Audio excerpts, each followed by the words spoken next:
پاگل کے پیچھے اور اس کے ساتھ ساتھ لوگوں اور بچوں کا جلوس جمع ہو گیا تھا۔ قتل کا یہ موقع اچھا نہیں تھا۔ دن گزرتا گیا اور پاگل کی آواز دھیمی پڑتی گئی، اس کے پیچھے چلنے والے کم ہوتے گئے۔ سورج غروب ہونے میں ابھی کچھ دیر باقی تھی۔ ایک مسجد آ گئی۔ پاگل مسجد کے دروازے میں بیٹھ گیا اور اس نے صلیب اوپر کر کے کہا، اب یہ گرجا ہے۔ اس وقت عثمان صارم اس کے قریب جا کھڑا ہوا۔ اسے اچھی طرح احساس تھا کہ یہ بے شک پاگل ہے، لیکن اس کے قتل کی سزا موت ہوگی، کیونکہ اس نے صلیب اٹھا رکھی ہے اور یہ مسلمانوں کے خلاف نعرے لگا رہا ہے۔ عثمان صارم نے پاگل کے قریب ہو کر دھیمی آواز میں کہا، یہاں سے فوراً اٹھو اور اپنی صلیب کے ساتھ غائب ہو جاؤ، ورنہ صلیبی یہاں سے تمہاری لاش اٹھائیں گے۔ پاگل نے اسے نظر بر دیکھا۔ اس کے سامنے بہت سے بچے کھڑے تھے۔ اس نے عثمان صارم کی دھمکی کا جواب دیے بغیر بچوں کو ڈانٹ کر بھاگ جانے کو کہا۔ بچے ڈر کر بھاگ گئے تو پاگل مسجد کے اندر چلا گیا۔ عثمان صارم کے لیے یہ موقع بہت اچھا تھا۔ اس نے کچھ سوچے بغیر چھوکڑی بھری، دروازے کے اندر گیا اور دروازہ بند کر دیا۔ اس نے بہت تیزی سے خنجر نکالا، مگر وار کرنے لگا تو پاگل نے گھوم کر دیکھا۔ عثمان کے خنجر کا وار اپنی طرف آتا دیکھ کر اس نے صلیب آگے کر کے وار صلیب پر لیا اور کہا، رک جاؤ جوان، اندر چلو، میں مسلمان ہوں۔ عثمان صارم نے دوسرا وار نہ کیا۔ پاگل جوتے اتار کر مسجد کے اندرونی کمرے میں چلا گیا۔ اس نے صلیب اپنے ہاتھ میں لے رکھی تھی۔ اندر جا کر اس نے عثمان صارم سے نام پوچھا اور کہا، میں مسلمان ہوں، میری باتیں غور سے سن لو، مجھے بتاؤ کہ تم کب سے میرے پیچھے آ رہے ہو؟ میں سارا دن تمہارے پیچھے پھرتا رہا ہوں، عثمان صارم نے جواب دیا، مگر مجھے قتل کرنے کا موقع نہیں مل رہا تھا۔ تم مجھے کیوں قتل کرنا چاہتے ہو؟ پاگل نے پوچھا۔ کیونکہ میں اسلام اور صلاح الدین ایوبی کے خلاف کوئی بات برداشت نہیں کر سکتا، عثمان صارم نے جواب دیا۔ تم پاگل ہو یا نہیں، میں تمہیں زندہ نہیں چھوڑوں گا۔ پاگل نے اس سے کئی اور باتیں پوچھی۔ آخر اس نے کہا، مجھے تم جیسے ایک جوان کی ضرورت تھی، اچھا ہوا کہ تم خود ہی میرے پیچھے آ گئے۔ میرا خیال تھا مجھے اپنے مطلب کا کوئی مسلمان بڑی مشکل سے ملے گا۔ میں صلاح الدین ایوبی کا بھیجا ہوا جاسوس ہوں۔ میں نے یہ ڈھونگ صلیبیوں کو دھوکہ دینے کے لیے رچایا ہے۔ میں نے اسی بیس میں سفر کیا ہے۔ مجھے تم سے کچھ باتیں کرنی ہے۔ یاد رکھو کہ مسجد میں کوئی صلیبی آ گیا تو میں پھر وہی بکواس شروع کر دوں گا جو دن بھر کرتا رہا ہوں۔ تم غور سے سنتے رہنا، جیسے تم مجھ سے متاثر ہو رہے ہو۔ میں بہت تیزی سے بولوں گا۔ شام کی نماز کا وقت ہو رہا ہے۔ مسلمانوں میں صلیبیوں کے بھی جاسوس ہیں۔ میں نمازیوں کے آنے تک اپنی بات ختم کرنا چاہتا ہوں۔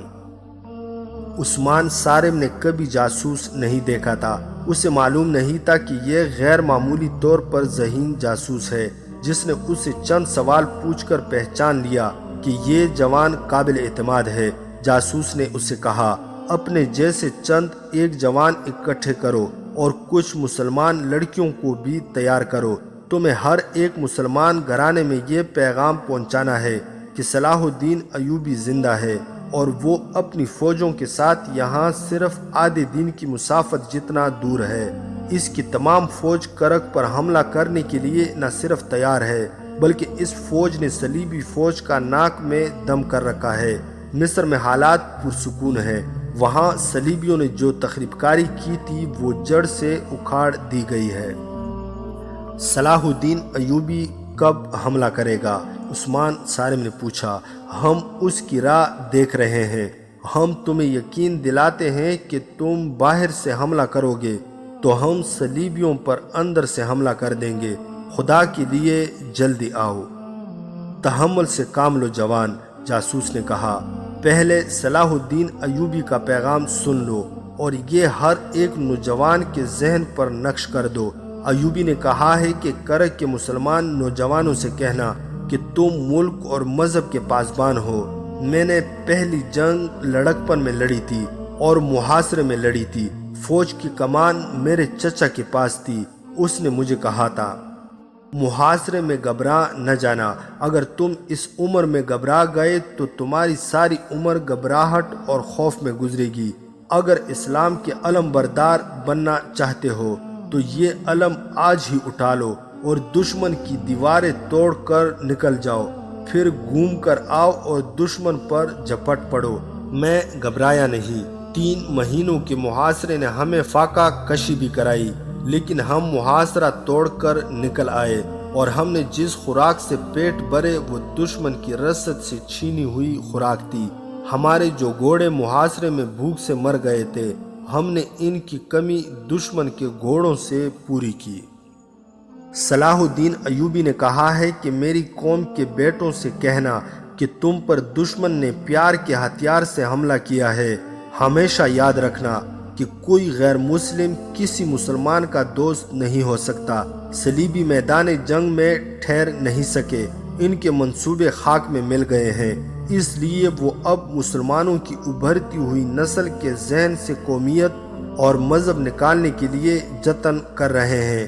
انہوں نے جو ہتھیار استعمال کیا وہ بڑا ہی خطرناک ہے، یہ ہے ذہنی عیاشی، کاہلی اور کوتاہی۔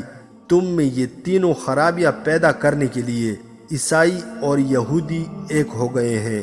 یہودی اپنی لڑکیوں کے ذریعے تم میں حیوانی جذبہ بھڑکا رہے ہیں اور تمہیں نشے کا عادی بنا رہے ہیں۔ میں یہ نہیں کہوں گا کہ حیوانی جذبے اور نشے سے تمہاری عاقبت خراب ہوگی اور موت کے بعد تم جہنم میں جاؤ گے۔ میں یہ کہنا چاہتا ہوں کہ کردار کی یہ خرابی تمہارے لیے اس دنیا کو ہی جہنم بنا دیں گی۔ تم جسے جنت کی لذت سمجھتے ہو وہ جہنم کا عذاب ہے۔ تم صلیبیوں کے غلام ہو جاؤ گے جو تمہاری بہنوں کو بے آبرو کرتے پھریں گے۔ تمہارے قرآن کے ورق گلیوں میں اڑیں گے اور تمہاری مسجدیں استبل بن جائیں گی۔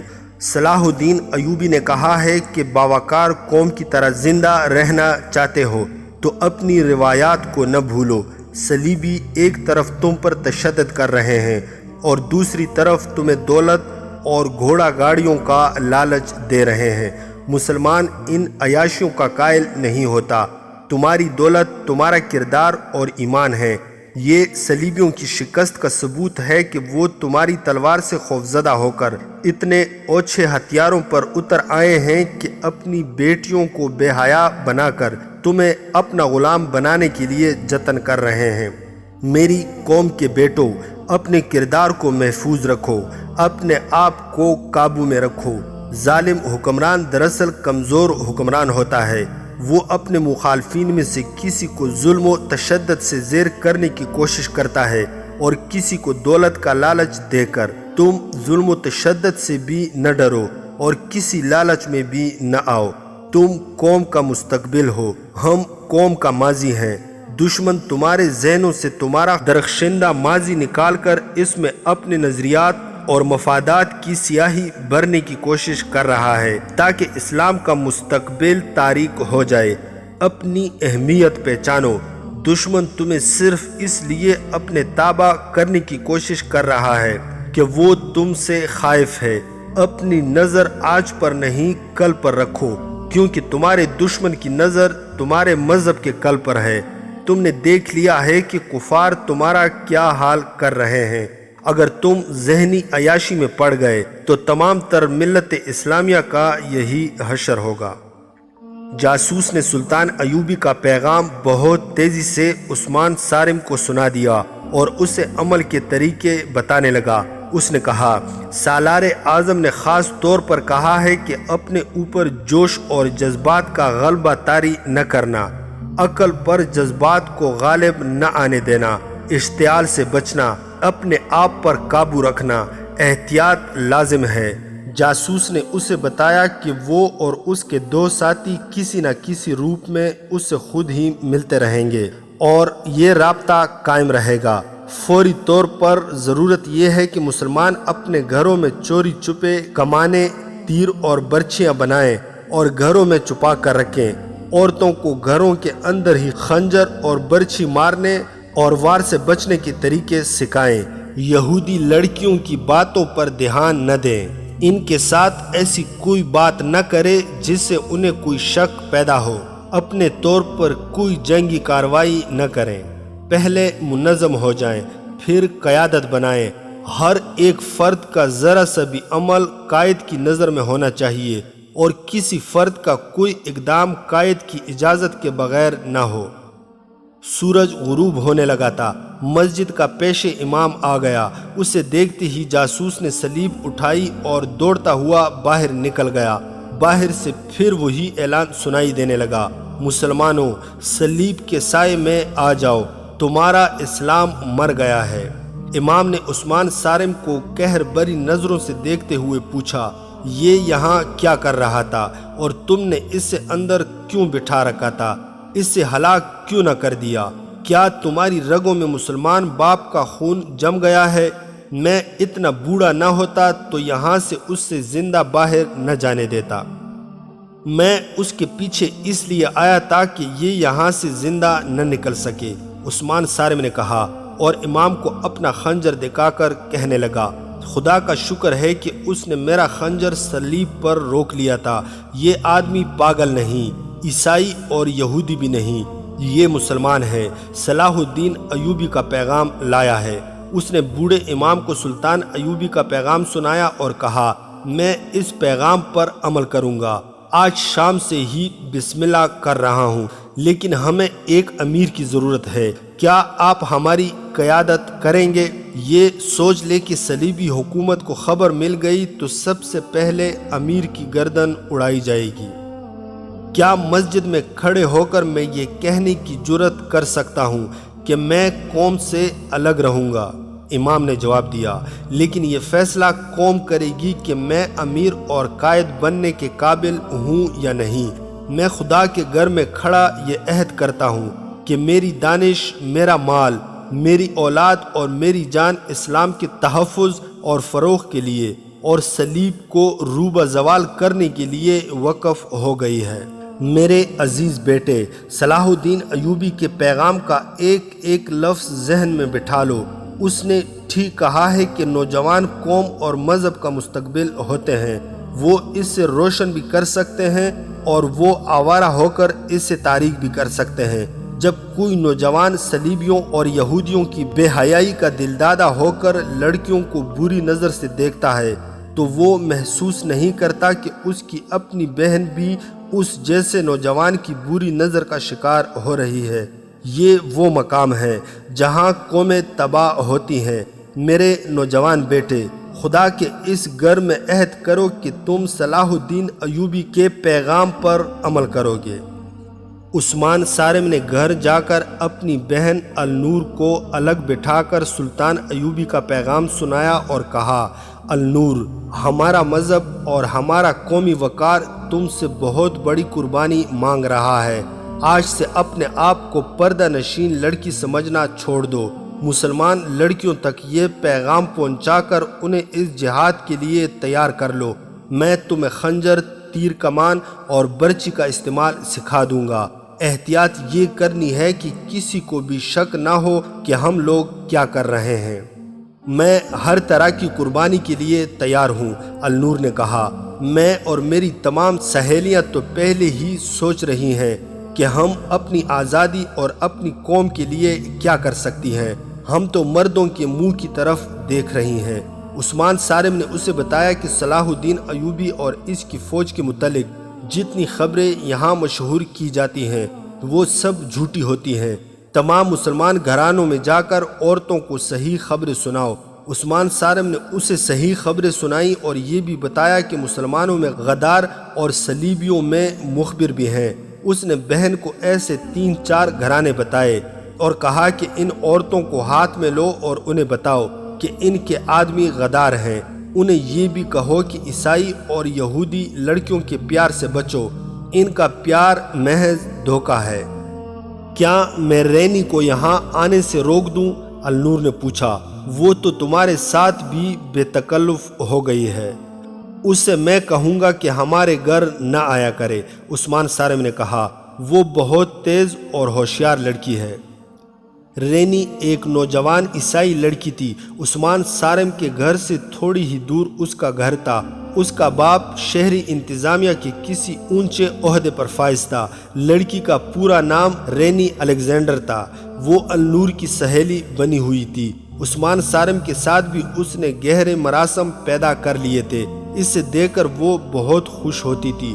عثمان صارم ابھی اس کے قریب نہیں ہوا تھا۔ یہ وجیہ جوان سمجھتا تھا کہ یہ عیسائی لڑکی ہے اور یہاں جاسوسی کرنے آتی ہے۔ اس نے رینی کو کبھی ناپسندیدگی کی نگاہ سے نہیں دیکھا تھا، بلکہ اس کے ساتھ ہنسی مذاق بھی کر لیتا تھا تاکہ اسے شک نہ ہو۔ اب جب اسے یہ ضرورت پیش آئی کہ رینی اس کے گھر نہ آیا کرے تو رینی کو یہ کہنا اس کے لیے مشکل ہو گیا کہ اب ہمارے گھر نہ آیا کرو، مگر اسے روکنا ضروری تھا کیونکہ وہ گھر میں اپنی بہن کو جنگی ٹریننگ دینا چاہتا تھا اور اسے معلوم نہیں تھا کہ اس کے گھر میں اب کیا کیا راز آئیں گے۔ اس نے سوچ کر یہ طریقہ پسند کیا کہ النور سے کہا کہ رینی جب کبھی آئے تم یہ کہہ کر باہر چلی جایا کرو کہ کسی سہیلی کے گھر جا رہی ہوں۔ اس طرح اس سے ٹالتی رہو، وہ خود ہی آنا چھوڑ دے گی۔ کرک شہر کے لوگ اس پاگل کی باتیں کر رہے تھے جو مسلمانوں کی تباہی کی پیشن گویا کرتا پھر رہا تھا۔ غیر مسلموں کو وہ بہت ہی اچھا لگا تھا۔ سب اسے ڈھونڈتے پھرتے تھے لیکن وہ کہیں نظر نہیں آ رہا تھا۔ سرکاری طور پر بھی اسے تلاش کیا جا رہا تھا کیونکہ مسلمانوں کو خوفزدہ کرنے اور ان کا جذبہ سرد کرنے کے لیے اس پاگل کو استعمال کرنے کا فیصلہ کیا گیا تھا۔ کسی کو معلوم نہیں تھا کہ وہ کہاں چلا گیا ہے۔ وہ اسی رات کہیں لاپتہ ہو گیا تھا۔ 10-12 روز اس کی تلاش ہوتی رہی۔ صلیبی حکام نے شہر کے باہر بھی گھڑ سوار دوڑا دیے۔ انہیں توقع تھی کہ وہ اس شہر سے کہیں دوسرے شہر جا رہا ہوگا، مگر وہ کسی کو نہ ملا اور 10-12 دن گزر گئے۔ ان 10-12 دنوں میں عثمان صارم نے النور اور اس کی 3 سہیلیوں کو ہتھیاروں کا استعمال سکھا دیا۔ اس نے انہیں تیغ زنی بڑی محنت سے سکھائی۔ اس کے علاوہ اس نے مسلمان نوجوانوں کو درپردہ سلطان ایوبی کا پیغام سنا کر زمین دوز محاذ پر جمع کر لیا۔ ان نوجوانوں نے ان مسلمان کاریگروں کو تیار کر لیا جو برچھیاں اور تیر کمان وغیرہ بناتے تھے۔ یہ سب صلیبیوں کے ملازم تھے۔ وہ اپنے لیے کوئی ہتھیار نہیں بنا سکتے تھے۔ مسلمانوں کو کوئی ہتھیار رکھنے کی اجازت نہیں تھی۔ ان کاریگروں نے گھروں میں چوری چھپے ہتھیار بنانے شروع کر دیے۔ یہ بہت ہی خطرناک کام تھا۔ پکڑے جانے کی صورت میں صرف سزائے موت ہی نہیں تھی بلکہ مرنے سے پہلے صلیبی درندوں کی بھیانک اذیتیں تھیں۔ وہاں کوئی مسلمان کسی معمولی سے جرم میں یا محض شک میں پکڑا جاتا تو اس سے پوچھا جاتا تھا کہ مسلمان گھرانوں کے اندر کیا ہو رہا ہے اور جاسوس کہاں ہے۔ اس کے ساتھ ہی اس کے جسم کو روئی کی طرح دھننا شروع کر دیتے تھے۔ کاریگر جو ہتھیار بناتے تھے وہ عثمان صارم جیسے نوجوان رات کو مختلف گھروں میں چھپا دیتے تھے۔ دن کے وقت لڑکیاں برقع نما لباسوں میں خنجر اور تیر کمان چھپا کر مسلمانوں کے گھروں میں لے جاتی رہتی تھی، مگر ہتھیار بنانے اور گھروں میں پہنچانے کی رفتار بہت سست تھی۔ ادھر سلطان ایوبی کو ایک جاسوس نے اطلاع دے دی کہ کرک اور مضافات کے مسلمانوں تک اس کا پیغام پہنچ گیا ہے اور وہاں کے نوجوان لڑکوں اور لڑکیوں نے زمین دوز محاذ بنا لیا ہے۔ یہ اطلاع لانے والا بھی ایک ذہین اور نڈر جاسوس تھا۔ اس نے بتایا کہ وہ جاسوس جس نے سلطان ایوبی کا پیغام عثمان صارم تک پہنچایا تھا پاگل کے بہروپ میں کامیاب رہا ہے۔ سلطان ایوبی اس اطلاع پر بہت خوش تھا۔ اس نے کہا جس قوم کے نوجوان بیدار ہو جائیں اسے کوئی طاقت شکست نہیں دے سکتی۔ اس کامیابی نے میرا حوصلہ بڑھا دیا ہے۔ شعبہ جاسوسی کے نائب زاہدان نے کہا اگر آپ اجازت دیں تو میں مقبوضہ علاقے کے نوجوانوں کو اپنے جاسوسوں کے ذریعے اتنا بھڑکا سکتا ہوں کہ وہ شعلے بن کر کرک اور یروشلم کو آگ لگا دیں گے اور اس آگ میں وہ خود بھی جل مریں گے۔ سلطان ایوبی نے کہا میں نوجوانوں کو شعلے نہیں بنانا چاہتا، میں ان کے سینوں میں ایمان کی چنگاری سلگانا چاہتا ہوں۔ نوجوانوں کو بھڑکانا کوئی مشکل کام نہیں، ان میں سے کوئی اشرفی کی چمک اور لالچ سے تمہارے ہاتھ میں کھیلنے لگے گا، اور زیادہ تعداد ان کی ہے جو جذباتی الفاظ اور جوشیلے نعروں سے بھڑک اٹھتے ہیں۔ پھر تم ان سے جو کچھ کرانا چاہتے ہو کرا لو، انہیں آپس میں بھی لڑا سکتے ہو۔ اس کی وجہ یہ نہیں کہ وہ جاہل اور گنوار ہیں اور ان کا اپنا دماغ ہی نہیں، اصل وجہ یہ ہے کہ یہ عمر ہی ایسی ہوتی ہے کہ خون کا جوش کچھ کر گزرنے پر مجبور کرتا ہے۔ اس عمر میں ذہن عیاشی کی طرف بھی مائل ہوتا ہے اور عمل سالہ کی طرف بھی۔ تم نوجوان ذہن کو جو بھی تحریک اور اشتعال دے دو وہ اسی کا اثر قبول کر لے گا۔ تمہارے دشمن ہماری قوم کے ابھرتے ہوئے ذہن میں عیاشی اور جنسی لذت کے جراثیم ڈال رہے ہیں۔ ان کا مقصد صرف یہ ہے کہ ہم اسے جہاد کی طرف مائل کر کے دشمن کے خلاف استعمال نہ کر سکیں۔ تم یہ کوشش کرو کہ نوجوان بھڑکے نہیں بلکہ سرد رہیں اور سوچیں۔ رسول مقبول صلی اللہ علیہ وآلہ وسلم کی اس حدیث کو سمجھیں کہ اپنے آپ کو جانو، اپنے دشمن کو پہچانو، ان کی سوچیں بدل دو، ان میں قومیت کا احساس پیدا کرو۔ یہ نوجوان قوم کا بڑا قیمتی سرمایہ ہیں، انہیں بھڑکا کر جلنے سے بچا لو۔ انہیں مروانا دانشمندی نہیں، دانائی یہ ہے کہ ان کے ہاتھ دشمن کو مرواؤ، لیکن دشمن کا تصور واضح کرو۔ کوئی مسلمان مجھے برا بھلا کہے تو وہ نہ اسلام کا دشمن ہے نہ غدار ہے، وہ میرا دشمن ہے۔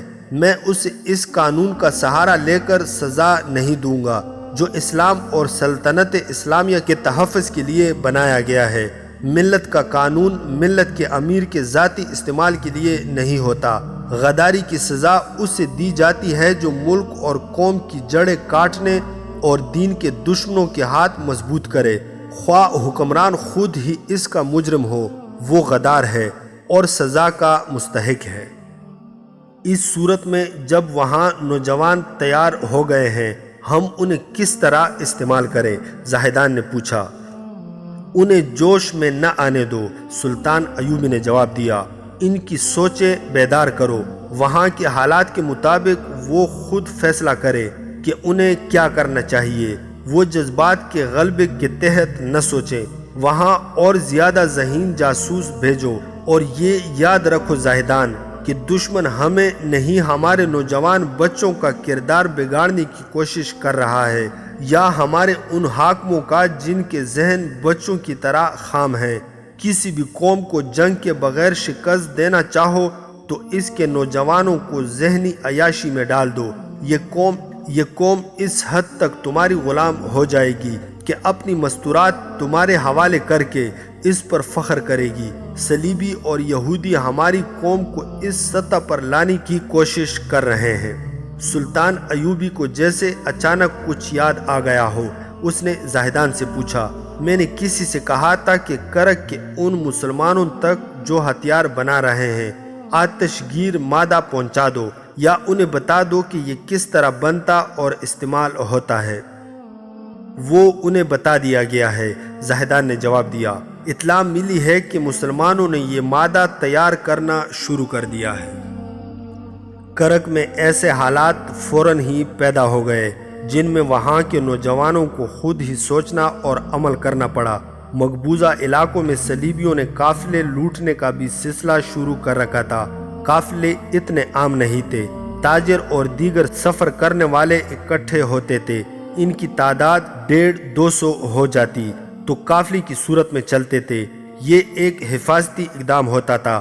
قافلے کے ساتھ لڑنے والے مسلح افراد بھی ہوتے تھے، گھوڑوں اور اونٹوں کی افراد ہوتی تھی، تاجروں کا بے شمار مال اور دولت ہوتی تھی۔ قافلے میں چند ایک کنبے بھی ہوتے تھے، یہ لوگ نقل مکانی کرتے تھے۔ صلیبی استبداد میں آئے ہوئے مسلمان اکثر وہاں سے ہجرت کر کے مسلمانوں کی حکمرانی کے علاقوں میں جاتے رہتے تھے۔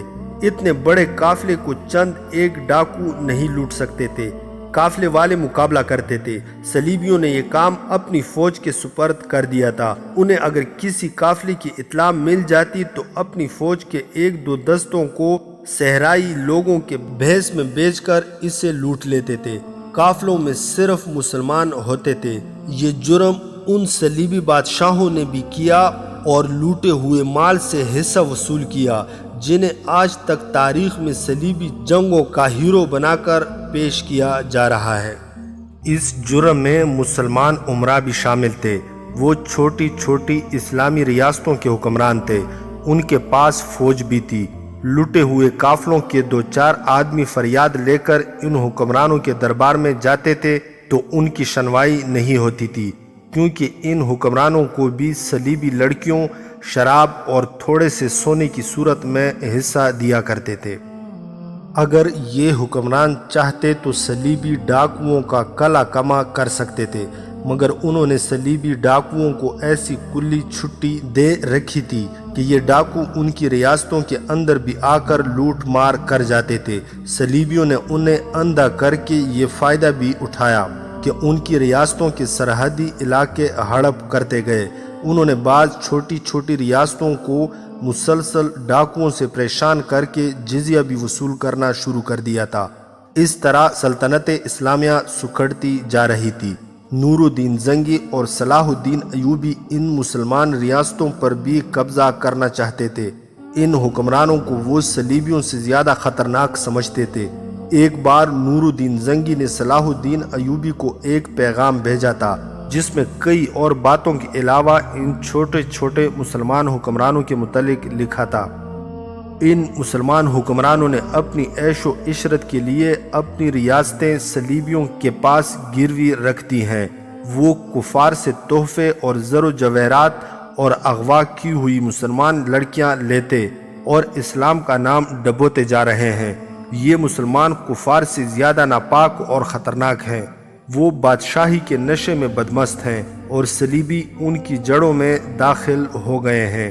صلیبیوں کو شکست دینے سے پہلے ضروری ہو گیا ہے کہ ان مسلمان ریاستوں پر قبضہ کر کے انہیں سلطنت اسلامیہ میں مدغم کیا جائے اور خلافت بغداد کے تحت لایا جائے۔ ان کے بغیر اسلام کا تحفظ ممکن نہیں۔ ان خطروں کے باوجود کبھی کبھی کوئی بہت بڑا قافلہ صحرا میں جاتا نظر آ جاتا تھا۔ کرک سے چند میل دور سے ایک قافلہ گزر رہا تھا۔ اس میں 100 سے زیادہ اونٹ تھے، بہت سے گھوڑے بھی تھے۔ قافلے میں تاجروں کا مال تھا اور چند ایک کنبے تھے۔ ایک کنبہ ایسا بھی تھا جس میں 2 جوان لڑکیاں تھیں، یہ بہنیں تھیں۔ قافلہ حسب معمول مسلمانوں کا تھا۔ کرک کے علاقے سے قافلہ گزر رہا تھا تو صلیبیوں کو پتہ چل گیا۔ انہوں نے اپنی فوج کا ایک دستہ بھیج دیا جس نے دن دہاڑے قافلے پر جا حملہ کیا۔ قافلے کے گھڑ سواروں نے مقابلہ تو بہت کیا، مگر صلیبیوں کی تعداد زیادہ تھی۔ وہاں ریت خون سے لال ہو گئی۔ صلیبیوں نے بچوں تک کو کاٹ ڈالا۔ 15-16 جوان سال مسلمان رہ گئے۔ انہیں قیدی بنا لیا گیا۔ دونوں لڑکیوں کو پکڑ لیا۔ اونٹوں اور گھوڑوں کو مال و اسباب سمیت کرک لے گئے۔ یہ قافلہ جب کرک میں داخل ہوا تو آگے آگے قیدی تھے۔ ان کے پیچھے 2 گھوڑوں پر 2 لڑکیاں سوار تھیں جن کا لباس بتاتا تھا کہ مسلمان ہیں۔ ان کے پیچھے صلیبی تھے جن کے چہروں پر نقاب تھے اور ان کے پیچھے مال و اسباب سے لدے ہوئے اونٹوں کی قطار تھی۔ لڑکیاں رو رہی تھی۔ کرک کے شہری تماشا دیکھنے کے لیے باہر نکل آئے۔ وہ تالیاں پیٹتے اور کہکے لگاتے تھے کیونکہ وہ جانتے تھے کہ لٹا ہوا یہ قافلہ مسلمانوں کا ہے اور قیدی بھی مسلمان ہیں۔ ان قیدیوں میں ایک جوان سال قیدی آفاق نام کا تھا۔ دونوں مغویہ لڑکیاں اس کی بہنیں تھیں۔ آفاق زخمی بھی تھا، اس کی پیشانی اور کندھے سے خون بہہ رہا تھا۔ وہ لٹے ہوئے قافلے کے آگے آگے شہر میں داخل ہوا تو تماشائیوں کو دیکھ کر اس نے بلند آواز سے کہا، کرک کے مسلمانوں، ہمارا تماشا دیکھ رہے ہو، ڈوب مرو، ان لڑکیوں کو دیکھو، یہ میری نہیں تمہاری بہنیں ہیں، یہ مسلمان ہیں۔ ایک صلیبی نے پیچھے سے اس کی گردن پر گھونسا مارا، وہ منہ کے بل گرا۔ اس کے ہاتھ رسیوں سے پیٹھ پیچھے بندھے ہوئے تھے۔ ایک قیدی نے اسے اٹھایا تو آفاق پھر چلایا، کرک کے مسلمانوں، یہ تمہاری بیٹیاں ہیں۔ اسے 2-3 نقابپوشوں نے پیٹنا شروع کر دیا۔ اس کی بہنیں چیخ چیخ کر رو رہی تھی اور فریادیں کرتی تھی، خدا کے لیے ہمارے بھائی کو نہ مارو، ہمارے ساتھ جو سلوک کرنا چاہو کر لو، اسے نہ مارو۔ ایک بہن چلا رہی تھی، آفاق خاموش ہو جاؤ، تم ان کا کچھ نہیں بگاڑ سکتے۔ مگر آفاق چپ نہیں ہو رہا تھا۔ تماشائیوں میں مسلمان بھی تھے جو اپنا خون پی رہے تھے مگر بے بس تھے۔ ان کی غیرت ان کی نظروں کے سامنے سے گزرتی جا رہی تھی اور وہ دیکھ رہے تھے۔ ان میں نوجوان مسلمان بھی تھے اور ان میں عثمان صارم بھی تھا۔ اس نے اپنے نوجوان دوستوں کی طرف دیکھا، سب کی آنکھیں لال تھی اور دل زور زور سے دھڑک رہے تھے۔ عثمان صارم تھوڑی دور تک اس قافلے کے ساتھ ساتھ چلتا رہا۔ آگے ایک غریب سا موچی بیٹھا تھا جو لوگوں کے جوتے مرمت کیا کرتا تھا۔ اسے کسی مسلمان نے اپنے گھر کی ڈیوڑی میں سونے کی اجازت دے رکھی تھی۔ دن بھر وہ باہر بیٹھا جوتے مرمت کرتا رہتا تھا۔ بدقسمت قافلہ اس کے سامنے سے بھی گزرا۔ اس نے بھی آفاق کی للکار اور لڑکیوں کی آوازاری سنی۔ آفاق کے چہرے کو خون سے لال دیکھا، اس پر صلیبیوں کا ظلم ہوتا بھی دیکھا، لیکن اس طرح دیکھا جیسے اس نے کچھ بھی نہیں دیکھا۔ اس موچی کو نہ کبھی کسی نے مسجد میں جاتے دیکھا تھا نہ گرجے میں۔ وہ یہودیوں کی عبادت گاہ میں بھی نہیں گیا تھا۔ اس کی طرف وہی توجہ دیتا تھا جس سے جوتا مرمت کرانا ہوتا تھا۔